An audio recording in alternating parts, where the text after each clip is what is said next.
Okay, hello everyone.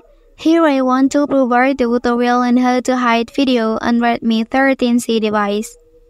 Okay, let's go to the tutorial. First thing first, go ahead and open your gallery. And then here you can long press on the video you want to hide. Okay, and then you can select Add to Album. After that, press Private Album here, and then read the condition. After that, click OK to continue. Got it? And then draw an unlock pattern. And then confirm it as before.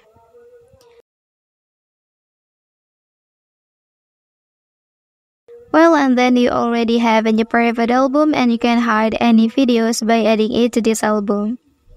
Okay, that's the tutorial on how to hide video on Redmi 13c device.